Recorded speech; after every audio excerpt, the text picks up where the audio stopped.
Hello everyone, I'm Rabel Akhund and this is another episode of Build It and They Will Come in the Akhund Forbes series. Today my guest is a leading fund manager in Pakistan. He holds a doctorate from the Southern Illinois University in USA in business administration with a specialization in investment and finance. He is the founding CEO of NBP Fund Management Limited, which is a subsidiary of National Bank of Pakistan, together with Baltoro Funds, which is a joint venture partner in this particular venture. He has written and spoken extensively about the Pakistan economy. He is, to an extent, his decisions do have an impact on the economy at large and the savings of individual households. My pleasure to host you here today, Dr. Amjad Waheed. Thank you for being with us. Thanks a lot, Rabel, for inviting me. A great pleasure to be here. And of course, NBP Fund Management is a client of Akhund Forbes, and we have known each other for many years. And today we're going to talk about a number of things from your journey as a fund manager, NBP funds, the stock market, the challenges faced by the Pakistani economy, and the opportunities. So, without further ado, if you could sort of tell us briefly about NBP funds, and you've been the founding CEO for nearly 18 years now. Yeah, that's true. So we are now managing about $330 billion rupees, which is over $1 billion. And we've been in business for about 18 years. We have various asset classes of funds, stocks, bonds, money market, Islamic, pension. And we have investors which are, I think, around over 100,000 investors right now. So, and it has been a great journey, 18 years, build it to this level, and see a lot of promise in this area. Mutual fund industry in Pakistan is still at an infant stage, and there's a lot of room to grow in the various areas, into real estate, venture capital, a lot of asset monetization projects and so on. So we're looking at new areas to grow. Absolutely. And, around 2021 or 2020, the assets under management were roughly around 180 billion rupees, right? So around that time, am I right? Or was it, and then in the last 2 to 3 years, there's been a significant rise in assets under management. Yeah, last 5 years, I think it's more than doubled now. More than doubled. Where the industry is now close to 2 trillion. Mm-hmm. So, yet you say it is in its infancy. Why is that? Because as a percentage of GDP, I think it's about 2 to 3% of GDP. If you look at India, it's about 20%. If you look at developed countries, it's like close to 100% of GDP. So even in terms of number of investors, I think only in a population of 240 million, there are less than 1 million investors invested in mutual funds. So a lot of potential people. I mean, it's an awareness issue.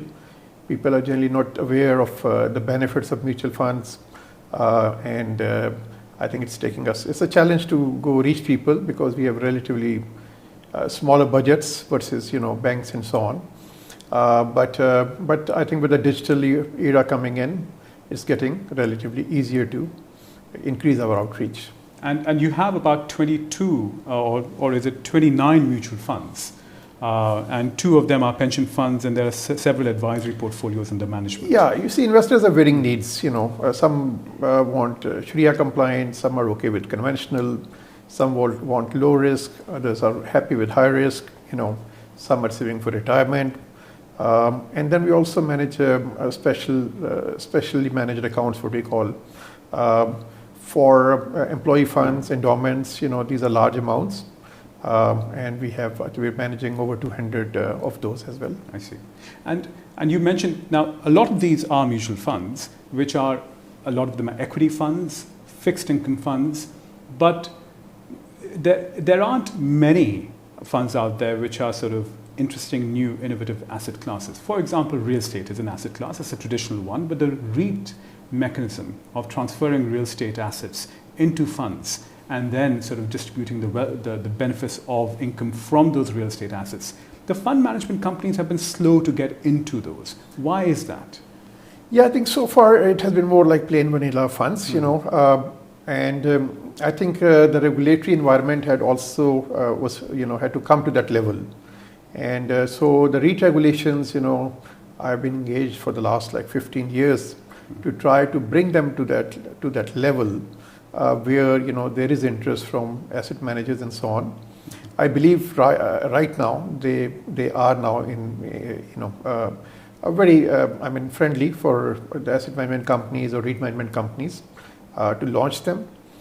So I think the timing is right. Real estate funds, infrastructure funds. Yes. Pakistan's development spending, as you know, from the government side is not very high.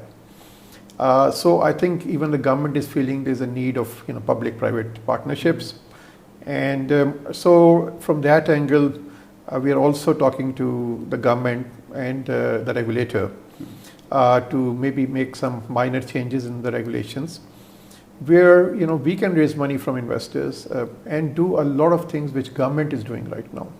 You can talk about transportation, agriculture, livestock, real estate, infrastructure projects from roads to highways to even water projects. Absolutely, power projects, and so a lot of these things that typically governments do, but I think considering the constraints that the government faces in terms of how much it can spend on development and the needs, I think the mutual fund industry can play a big role, and I think we are now geared to do that, and we are thinking of launching several funds along those lines. That's fantastic. That's very, very good to hear. And I feel that as fund managers, as asset managers, you have access to a lot of people's savings, wealth, in a way that the government on the whole doesn't. Government sort of taxes, but you have access to their savings.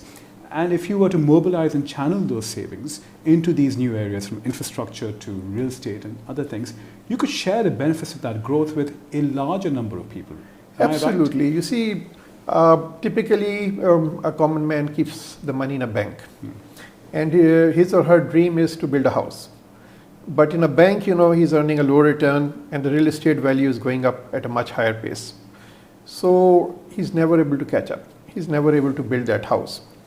So for him to have that opportunity to invest even small amounts in our real estate fund, okay, and where in a few years, because he's invested in a real estate fund, the value will hopefully grow more over time, and he'll then be in a position at one stage to get out of our fund and have enough money to build his own house. So those opportunities that are not available to a common man today, to go into agriculture, high level agriculture projects, livestock projects, as you said, water related projects, water cleaning, whatever, sanitation, and so on. Those fields will open up for an investor to invest in. Absolutely. And do you think that there is the Securities and Exchange Commission? It has been a very good regulator over the years. Their focus, and we know, we worked on these things. Their focus has always been on investor protection. True. Right? But do you feel that in some ways they have, in their desire to protect the investor, they have, in some ways, they have restricted the growth or the accelerated growth of the future mutual fund industry? Regulators are, generally conservative, as you said, and so it takes us a bit more time, especially in Pakistan, to convince them. As I said, REITs regulations. I mean, I've been, working with the regulator for like 15 years. There were 2 or 3 times there were those amendments made that we wanted, and as I said, finally we believe that now, the regulations are very good, and the same benchmark is now ready, even if we want to launch infrastructure funds. Yes. The same REIT regulations, can be helpful for us to launch infrastructure funds Absolutely. of all types. Yeah, and the REIT regulations now are broader, they are more enabling, and infrastructure assets can fall into those. Absolutely. Exactly. And this is now what NBP Funds is looking to get into now. Yes, and you know, so REIT regulations they have actually broadened the sort of the universe to add other areas in it. You know, so you can do agriculture. You know, you can do a lot of those things that we talked about earlier on. You know, and a lot more innovative products can come that we out can of now, out of those enabling REIT regulations, which actually is an achievement for the SECP. They took a measured approach, but they're now at a place where different asset classes can be explored by leading fund managers like yourself. Absolutely. Which is fantastic. The stock market. We're talking today when the stock market has reached an all-time high after about 6 to 7 years, right? The equity markets were down. A lot of your business was in the fixed income space, but now you see a return of returns, so to speak, in the equity markets as well, which is great. Is this cyclical? Is it because of policies? Is it just the right time? What is the reason for that? Okay, you see, the last couple of years, the economy has gone through some significant transformation. You know, some steps had to be, difficult steps, I would say, had to be taken to, you know, we have two types of deficits. You know, one is the current account deficit, which is sort of the external deficit, you know, the need of dollars versus, you know, the supply and demand of dollars. And the other is the fiscal deficit, you know, the budget deficit that we call it. So both of those had to be put right because, you know, we were running deficits in both areas. And to do that, in the last couple of years, government devalued the currency by a good, you know, 30% plus. And because of that, inflation went up. And also government imposed some restrictions on imports. And so government has been able to do a good job to restrict imports and improve the current account deficit. And, you know, our imports were 82 billion, now they are about 62 billion. So, you know, and they had to be brought down, you know, because if you look at our exports and our remittances, you know, there has to be some balance between them. But in doing so, because of the currency devaluation, our imported inflation went up. Yes. And then we went through some floods, you know, some very terrible floods in 2022. So because of that, you know, there was some cost push inflation as well. Food inflation went up. So all in all, inflation started rising, and because of that, interest rates were increased. And that's something that the stock market, you know, is negative for the stock market. There's a negative relationship between interest rates and stock market, because when interest rates go up, corporate profitability comes down, you know, because a lot of companies are leveraged. So they're... Unless you're a bank. True. So, yeah. And so because of that, corporates got affected, the profitability got affected. You're absolutely right. Banks, you know, when the interest rates go up, the net interest spread goes up, and actually their profitability goes up. But for other sectors, it's negative. The other thing is when interest rates are high, investors prefer just to go to fixed income, you know, and why take the risk of the stock market when you're getting 22% return, you know, on safe investments. So a lot of people switched from equities towards fixed income side, and that was negative for the stock market. Now we are entering a phase where we are expecting inflation to go down. Okay, so it peaked at somewhere, you know, in excess of 30%, and it has now come down to about 20%. And we are hoping that, you know, in the next 7-8 months, it's going to go down to about 15-16%. So, and there's an expectation that interest rates will also be decreased by probably 3 to 4% over the next maybe 6 to 8 months. So now, you know, in anticipation of that, investors are moving back to the stock market. One more reason. As you mentioned, the last 6 years, the stock market did not do well. There was a time there was a lot of foreign selling in the Pakistani stock market. And it happened because of the political situation, a few years ago, and an overvalued currency. We had an overvalued currency.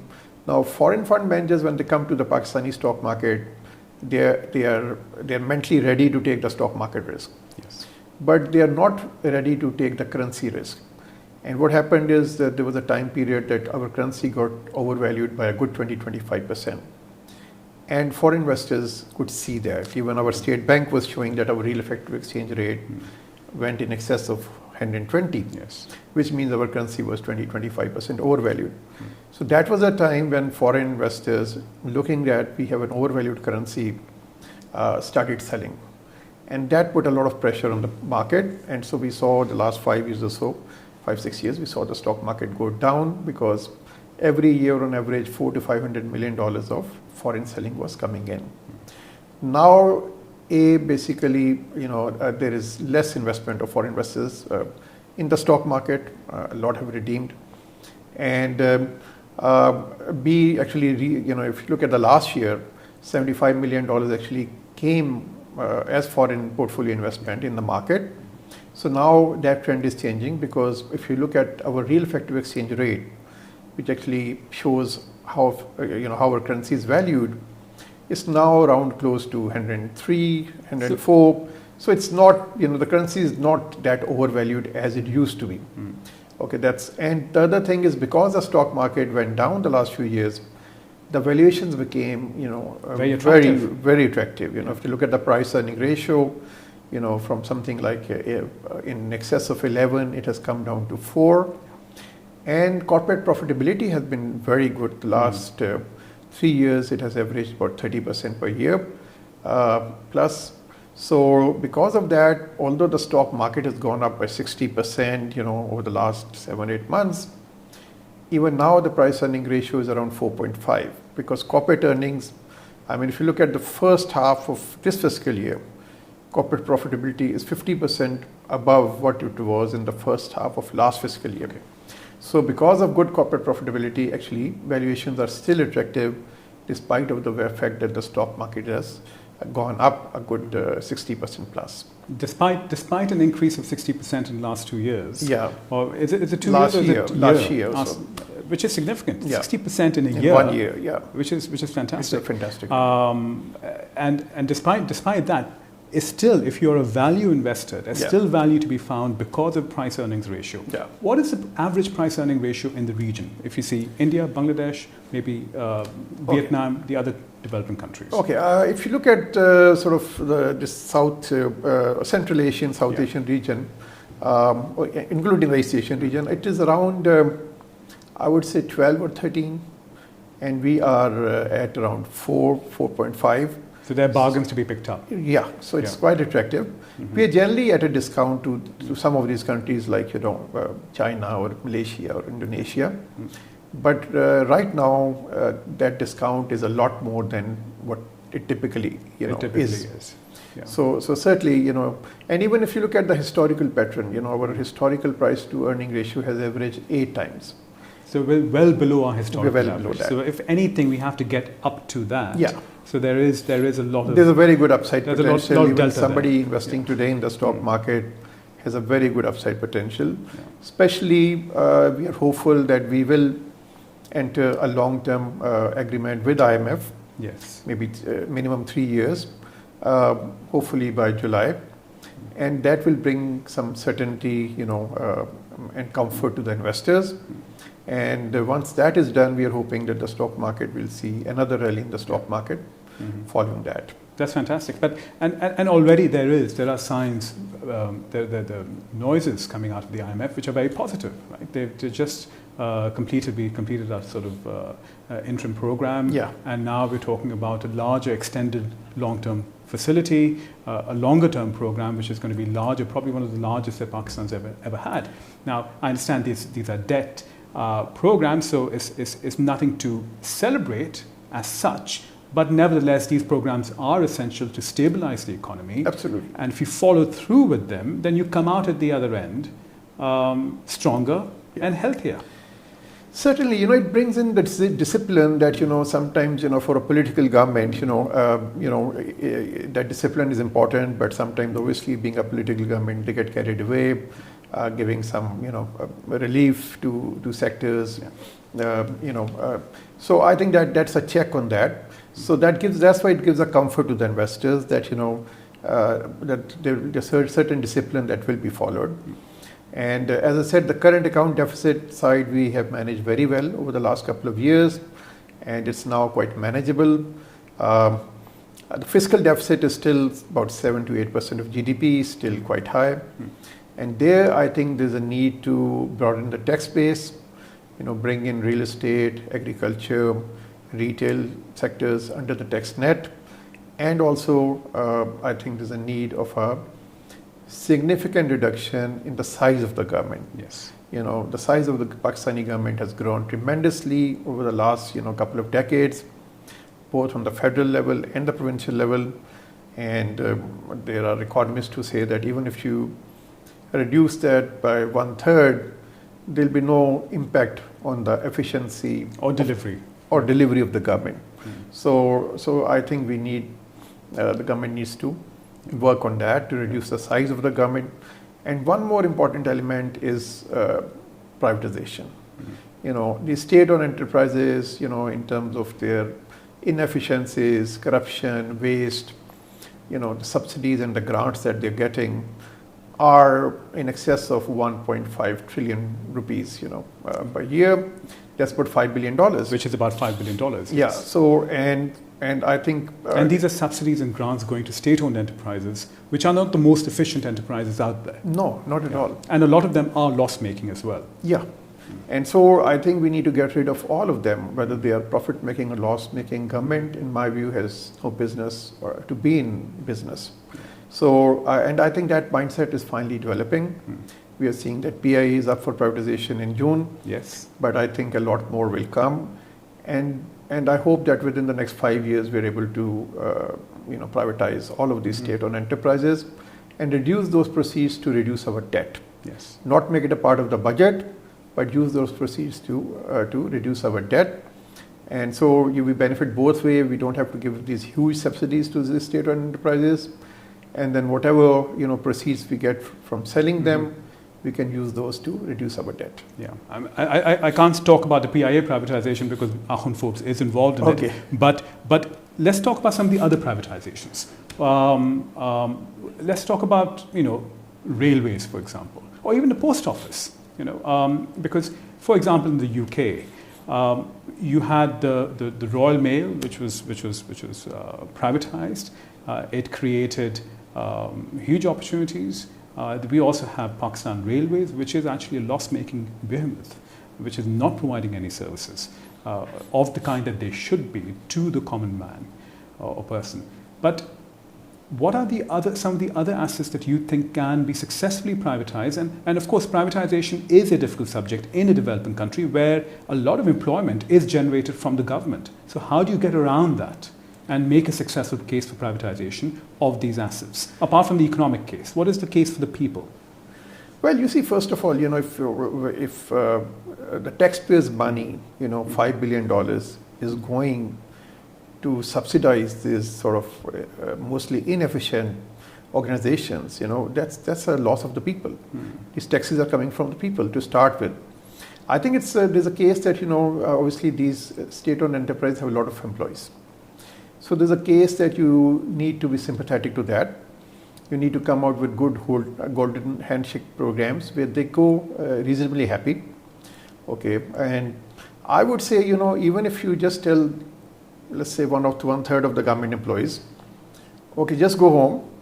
We'll give you your pensions. We'll give you your salary, and when you retire, we'll pay you the pension as well. Don't come to office. Even then, the government can save a lot of money. The transportation, all those expenses, all those perks and all, and perks and so on. Yeah. So even if that, and I think a lot of those employees can go to their hometowns and do something. Allow them to do other businesses. Pay them the salary that they're getting, and allow them to do whatever they can do. Open a shop or go teach in a school or whatever. and let them earn that extra money. But at least it will take your burden, away. And there are different. I mean, for example, several state-owned enterprises listed on the stock exchange, and those can be, sold. At least some of the holding that if the government wants to sell, PTCL, OGDC, PPL, ESO, that can be easily done. Foreign fund managers would be quite interesting to buy, and then the sovereign funds. We know that Middle East, ADIA, Abu Dhabi Investment Authority, PIF in Saudi Arabia, these are huge sovereign funds. Yes. They'll be quite interested in buying, shares, 10-20% of the holdings of these listed companies. And then those that are not listed, you talked about railway. Again, the railway has so much of land, so if the company can be segregated into operational area and land, I think one of the ways the government can reduce its debt. Government and these state-owned enterprises, government departments, they have huge chunks of lands, and this land is worth tens of billions of dollars. Yes. Okay, so I think it is time that the government auction these lands. I think that that legacy of giving land away to institutions or government officials has to go away. I think government land should only be auctioned. I think there should be a law that no government land will be given to any institution or any individual, free of cost. Or free of cost or subsidized. Yeah. I mean, government land should only be auctioned. Yes. If you want to reward a government official, he's doing a good job, you pay do him a it good on bonus. performance. Pay him a good performance bonus. But there's no point in handing government land to government officials or politicians or public figures or whatsoever. Yeah. So I think that has to change. But I think if the government sells its land, not only it will help reduce debt, but also this land, the supply of land will increase, and business it will create business opportunities. People will be able to buy land cheap and do more agriculture, do more of commercial stuff on the land, build more factories, because land, as is very expensive in Pakistan. It is at a premium. So if government starts selling land and the supply of land increases, the prices will come down, and that will create a lot of economic activity. And in terms of, can we touch upon a little bit upon the excessive debt burden, which comes from the government spending? We've got our debt burden, overall debt burden, is in rupees is about the same as our tax revenue, or in fact a little bit more than our tax revenue, right? Our tax collection, I've got some figures here. So our tax revenue is about 7.14 trillion, and which is about the same as our debt servicing requirement, which is about 7.3 trillion rupees. How do we resolve this? How do we manage this? Well, you see, we have talked about first of all, government reducing its expenses. Okay, and as I said, there's a lot of room to do that. Privatizing state-owned enterprises, then basically letting 1/3 of federal and provincial employees just go home and get their salaries. And the other thing is, as we talked about, is broadening the tax base, to those areas that are not taxed or under taxed at present. Once that is done, our demand, our fiscal deficit goes down, the demand of further borrowing goes down, and with the privatizations proceeds or selling of state land, whatever money comes to us, we use that money to reduce our debt.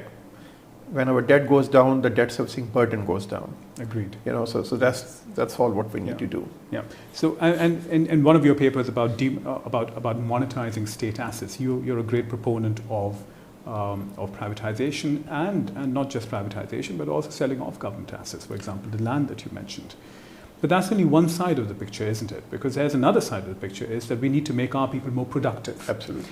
And that comes from the Human Development Index. Yeah. And also increasing, sadly, there has been a trend of deindustrialization for various reasons. The power sector, the high cost of utilities and energy, and I would like to know what your view is on that. But what about increasing our productivity, increasing our exports? Yes, asset monetization is one thing, but what about the other factors? What are your views on that? Yeah, let me just take that your point on deindustrialization.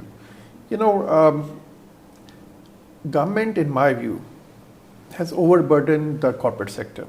That's the sector that is documented. It creates a lot of jobs. It helps in exports.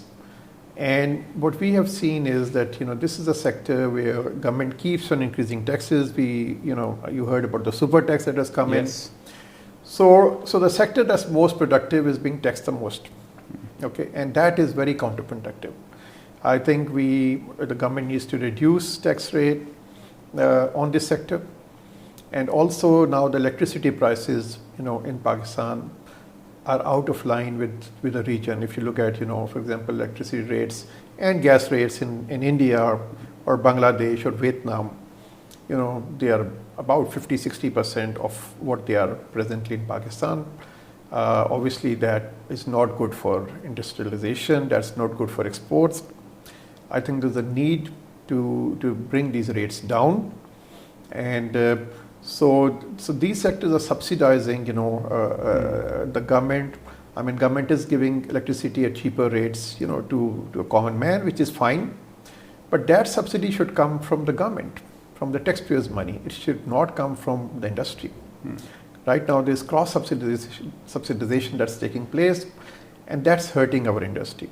So in terms of taxes and in terms of utility prices and in terms of over-regulation, I think these changes are absolutely essential if we want the economy to grow, if we want job creation, if we want higher tax in the future, if we want exports to grow. And this needs to be done on an urgent basis. Yes. So that's the area. So can we touch upon some of the social challenges that the country is facing? Because I think the social challenges do lead into the economic challenges, and the solutions perhaps do lie in addressing those social challenges, which can address the economic challenges as well. Absolutely. In a country of 250 million people. Yeah. So if you go back in our history. The spending on human development, if you look at how much we have spent on education as a percentage of GDP, or healthcare, or population planning, clean drinking water, because in today's world, the most important thing is the productive citizen. More than what minerals we have, how much coal we have, how much gold we have. I think the more important thing is whether our people are productive or not. So to make the economy grow, first of all, governments decided to invest in their people. If you look at China, go back 50 years, you even go back to India 50 years, Bangladesh when it was formed. A lot of these countries, they realized that it's, their future lies in converting their citizens to being productive. So if you see their spending on education and healthcare and clean drinking water and population planning and all these areas and basic road structures, and so on, it was way higher than what Pakistan spent on, on the same factors. Agriculture, very critical area. But if you look at Pakistan, what Pakistan government spends on agriculture as a percentage of GDP, it's about, I think, 1/7 or 1/10 of what India or Bangladesh spends on agriculture as a percentage of GDP. So these are some of these critical areas. Science and technology, another one. Yes. If you look at government spending on science and technology, it's almost negligent. And so, if any country does not invest in these basic ingredients, then that economy does not grow fast enough. And that's what has happened to us to some extent, that we did not invest, in human and economic development, on social issues, which was very critical. And that's where, we lag. If you look, for example, in India, Their IT exports are $250 billion. You know, now who is responsible for that? You know, there are 5 million IT professionals working in India. Now, obviously, they were educated. You know, and I think 70-80% of children, even in India, goes to government schools. They don't go to private schools. So there was a good government school system, and it produced. I'm only talking about the IT sector right now. I'm not talking about doctors or engineers or, you know, MBAs. So they produced 5 million IT professionals, and those 5 million IT professionals are bringing in $250 billion of exports to India. Okay, so that's the value of education, something that we have not realized. So some of these, you know, reforms that were required, I think we delayed it. We delayed it because, you know, of the two Afghan wars. You know, first Russia or Soviet Union came to Afghanistan, and then 9/11 happened. US needed our support in both cases. We started getting easy dollars, and therefore I think that urge, you know, to reform. The focus shifted. Yeah. Since we were getting easy dollars, the urge to do it the right way by investing in people, by privatization of state-owned enterprises, and so on, did not happen. Now that basically, obviously, that window has closed, I think there is a realization that we need to, you know, change our whole thinking process, and we need to spend more on human development. We have started hearing noise on it. Not much practically done, but I think now there is at least talk of this going on. And they are making the right noises, right? Yeah. Because the national security policy links our national security with economic security. Absolutely. And in doing so, they do recognize that economic security without, as you mentioned, investment in the human development sector cannot be achieved. Yeah, you see, national security, I think, in Pakistan has been very narrowly defined as military security. National security is a lot broader word than military security. You know, it includes food security, yes. You know, water security, okay, economic security, energy security, export security, a common man security, you know, the state is only as strong as its most vulnerable citizen. Absolutely. So you know, so there, it's a much broader word, and hopefully this is changing now. We hear more of, you know, other parts as well, and the SIFC, yes. As you know, is looking at, you know, good to hear that now SIFC recently talked about education. Yes. You know, so I mean, good to see that, you know, that understanding is improving. That just by bringing in, you know, a few foreign investors or a few $1 billion of investment to Pakistan is not help. You know, it will be a short-term thing, but that's not sustainable. So we need to change our whole mindset and our whole infrastructure in terms of human development and economic development. Indeed, and in terms of in terms of the solutions that we're now talking about, so we've talked about the challenges. You've written a paper which is, you know, almost about 48 pages of problems and 4 pages of solutions, which are very, very concrete and very substantive and cogent. But why haven't they been implemented so far? Right? And I appreciate you mentioned that we got distracted with the 2 Afghan wars and our focus wasn't there. But these are not difficult to do. Other countries have done it before us. Why have we not been able to do that? And why are we still talking about these? You know, the word economy, I think, is better defined as political economy.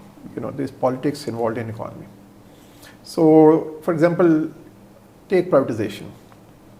There are those special interests who, you know, were benefiting and are even today benefiting from keeping these companies under government control. So there's a lobby that has been against privatization, and this is a strong lobby, you know, in the government. Similarly, let's talk about agriculture tax. Yes, okay. Agriculture taxes, I mean, it's a huge sector. There's a very strong lobby, yeah. And many of them, you know, make it to the parliament, you know, to the National Assembly, to the provincial assemblies, and so on.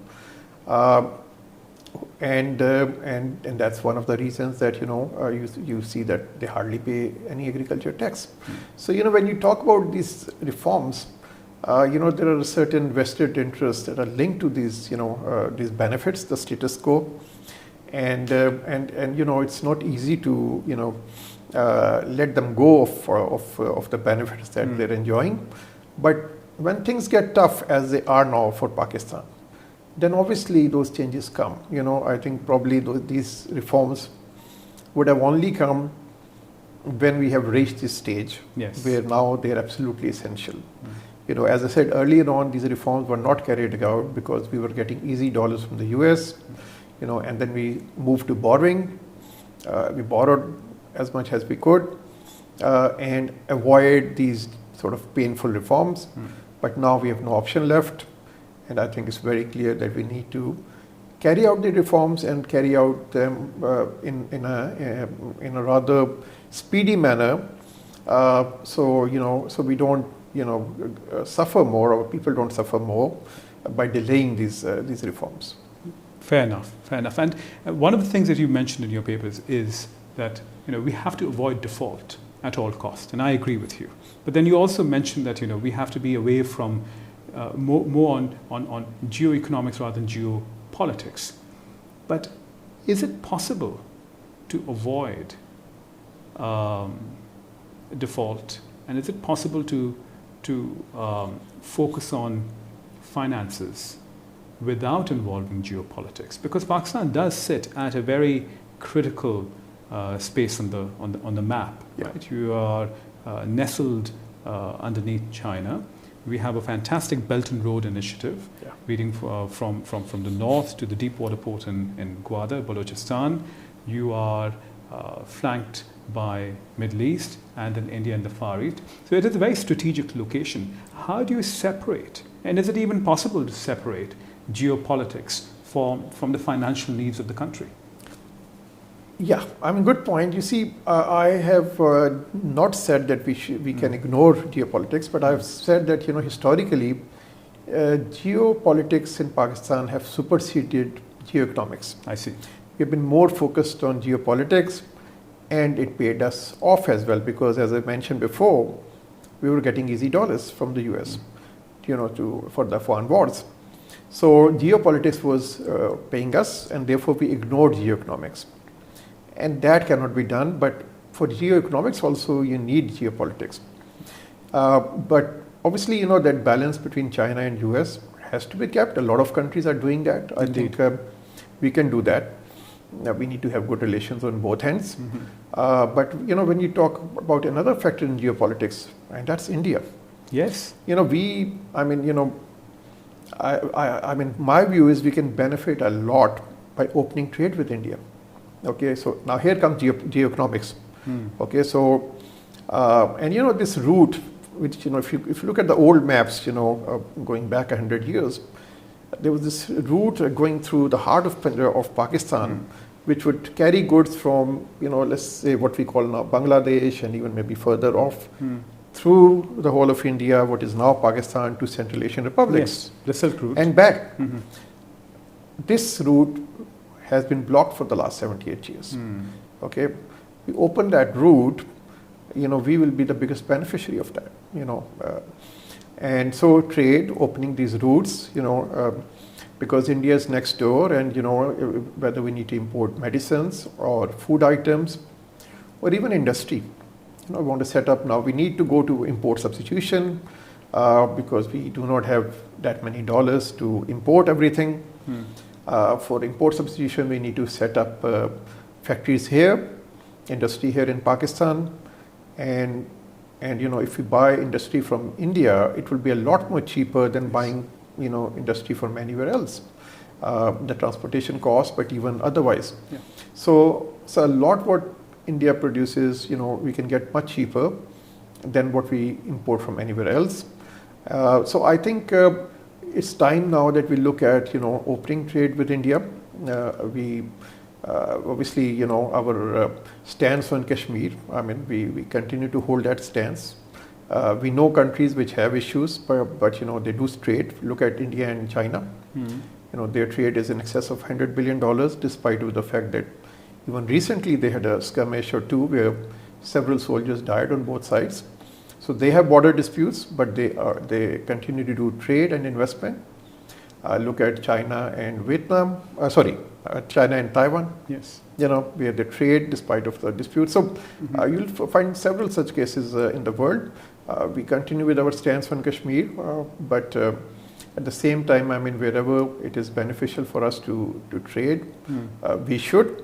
So I think we should benefit, the position strategic position that we have, and especially linking, the East with the West, yes, on indeed. both sides. I think we should benefit from it.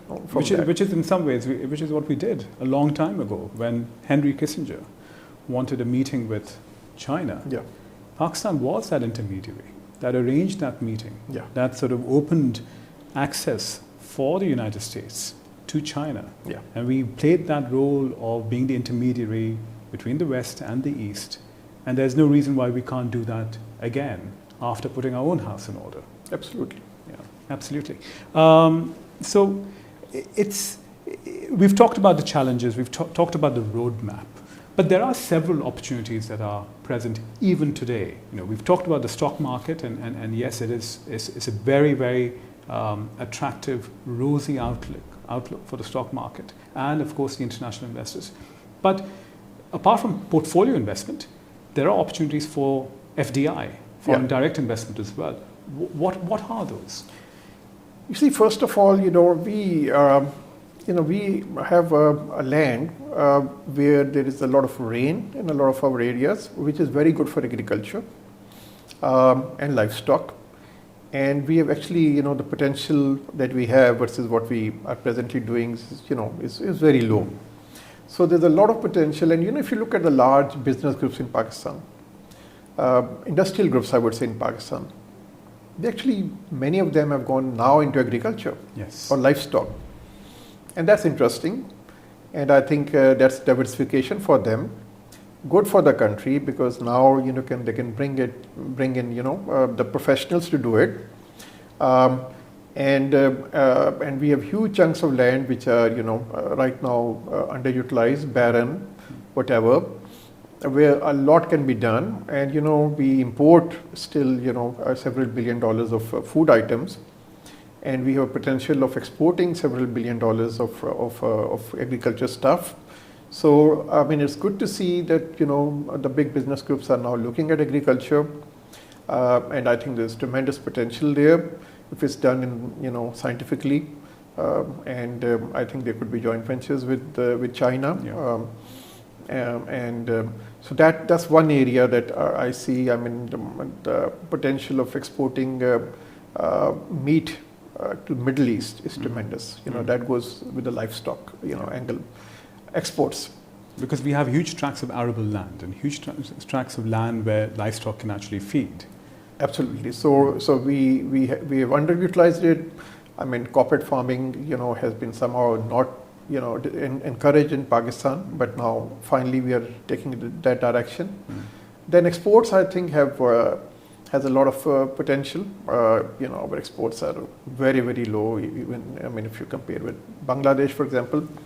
So if we provide, as I said, electricity and gas, etc., at the same rate to our exporters, as the garment industry, yes, which is, we have not even touched on that, and look at where Bangladesh is, So a lot, and we have a large workforce which can be trained very quickly and put to use, including the women workforce. So a lot of potential of exporting. Right now I'm talking about traditional exports, but obviously IT and other areas as well. We talked about agriculture and livestock exports as well. So there is a lot of potential in this area. And then import substitution, things that we used to import, from LEDs to tiles, and so on. We now need to produce here. We cannot now afford to spend foreign exchange on those. So there is a lot of potential, and a lot of companies are looking at import substitution, and I think that is another area. So I mentioned agriculture, livestock, exports, and import substitution as key areas of growth where there's tremendous potential for investors to make money. And you know, earlier you said that our exchange rate is now close to where it ought to be with the real. It ought to be, and you know, and which I mean, has one of the resulted in things more. that has hurt us, you know, we have carried a overvalued, rupee for a very long time. I think, I think I'm glad that now, maybe under IMF pressure, but we are now doing the right thing of keeping our currency fairly priced rather than overvalued. Yes, and but again, I sort of want to touch a little bit upon the people. There has been a fair amount of brain drain, so to speak, particularly amongst middle classes now, with the inflation on the rise. How do you sort of stop that in the short term while you take these remedial measures and sort of encourage these people to stay in the country? How can that be sort of stalled? Okay, I think the tax, the taxes on the salaried class have increased tremendously, in the last few years. And that's one thing where I think, partly that is responsible for the brain drain. I think, and I mean, even there are now discussions of further taxing the salaried class.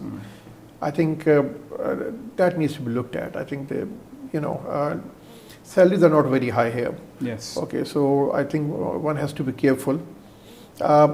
I mean, it's fine if people are going out. That also is good for the country. But I think we are not producing enough. We are not producing enough doctors. We are not producing enough nurses. And IT professionals and so on. Yes. I think what we need to do is produce more. If some go out, that's fine for them, fine for the country as well. They bring in the foreign exchange. But I think we need to improve our university education along with the school education.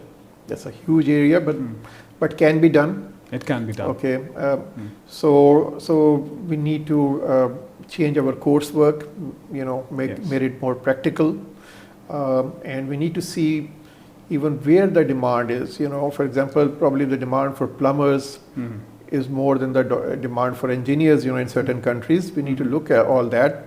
So in terms of vocational training, I think we need to open more of those institutes. We need people here. We can send people outside as well. Yeah.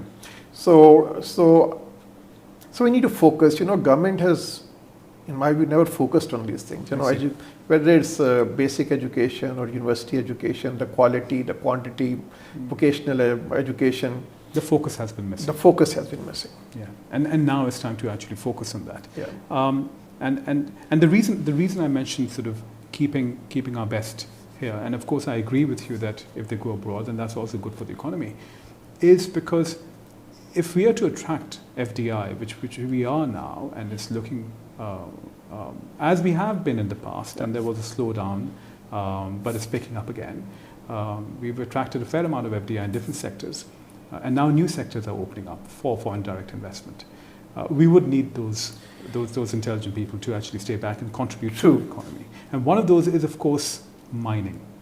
Yeah.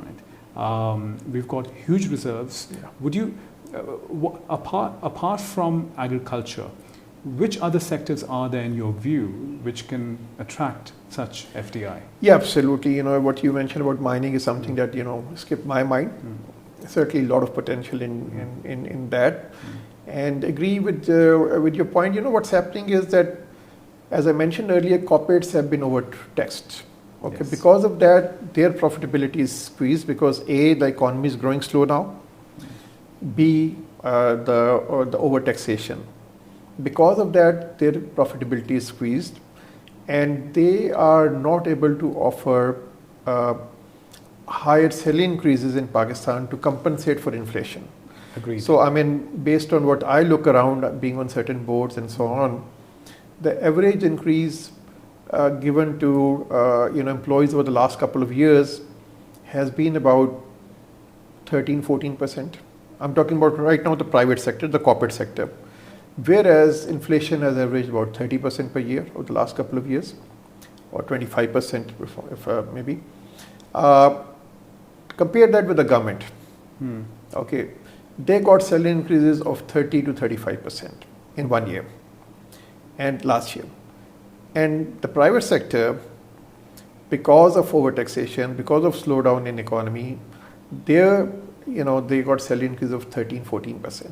Okay, and that's one of the reasons you talk about that brain drain. That's linked to that as well. So that's why I earlier said that the government needs to reduce the tax burden on corporates and the salaried class. Certainly, you talked about mining. I mean, I wonder how many institutes we have that train people into mining. Maybe there are. I'm not that aware, but maybe they are not. Okay, so if we see tremendous potential of mining, but are we preparing the right people here to do that? And we need to take those steps to address those. And now I'd like to talk a little bit about yourself as a person. You worked in Saudi Arabia. You were managing $7.5 billion there for the Riyadh Bank before founding NBP Funds. And of course, you've had a great journey in NBP Funds. Assets under management of 330 billion rupees. You're on the boards of various large companies in Pakistan. Some of them are conglomerates. How has your own expectation of the country and from yourself changed over the years? Did you see yourself being in this position that you are in today, where you can make a difference, where you've impacted a major industry? And where do you see it going in the future? And what do you expect from yourself and from people around you now? Has that changed over the years? Well, I owe a lot to this country.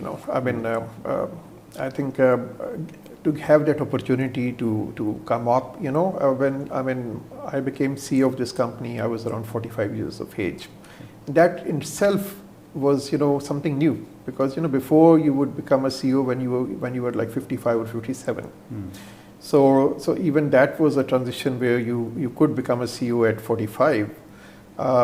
So I have seen obviously a lot of improvements as well, and I think the amount of respect and recognition I've got, I could not have got it in any other country.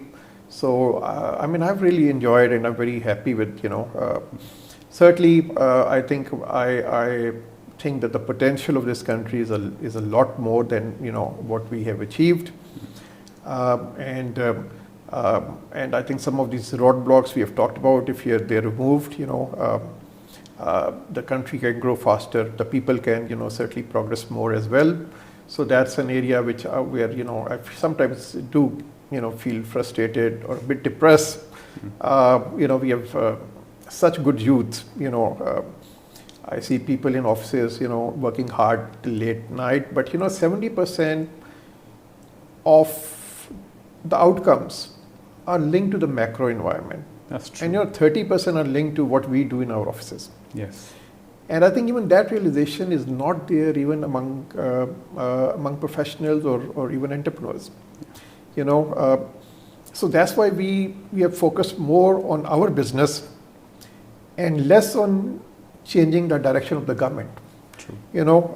I think professionals have a role, a responsibility of not only trying to take their companies to the top, but also, engaging with the government, with our civil society, to bring reforms. Because unless those reforms take place, you can only take your company to a certain level. You cannot go beyond that.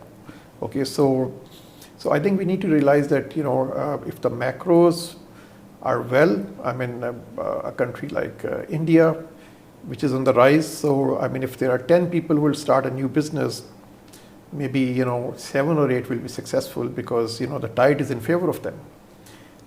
Here, things are moving slowly, so it's more of a challenge when you start a new business to be successful, or even running your existing business.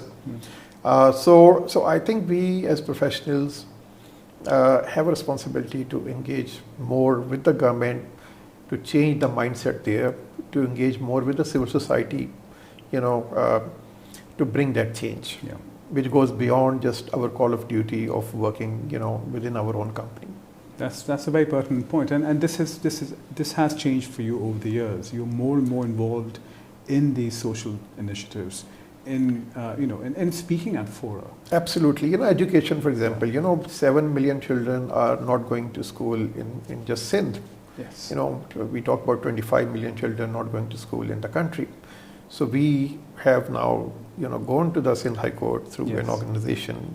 You, I think, are also a member, Yes. Public Interest Law Association of Pakistan. Yes.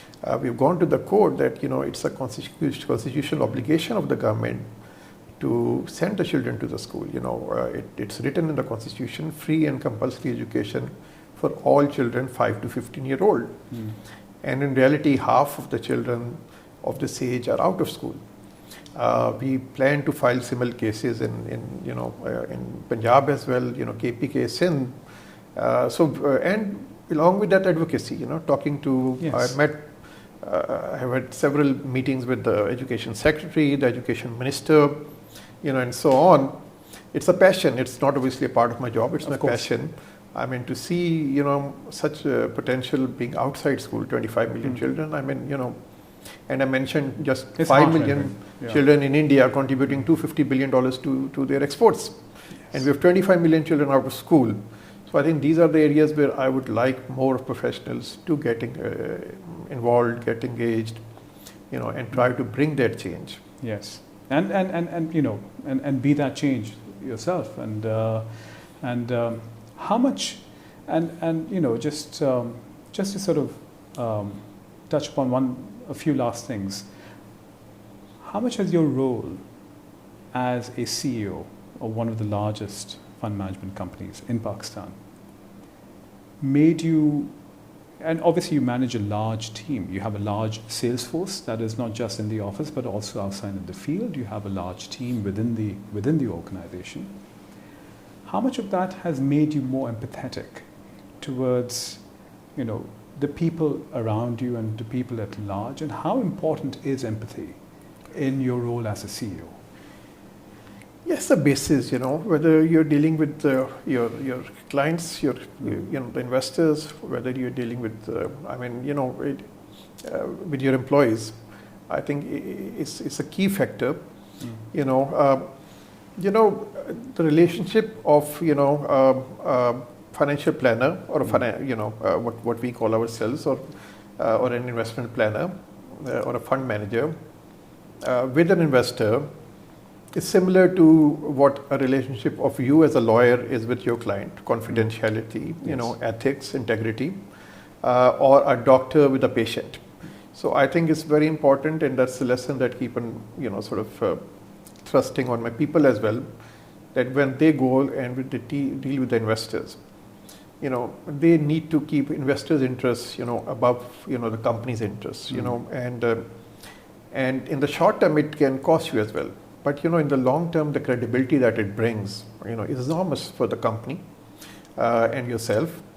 And to the extent where now our investors, even discuss their family matters, sometimes with us. They discuss their other businesses with us, and that's the type of, that's where you feel that you have reached that success, where you have that relationship, with them, and even to us, our own employees.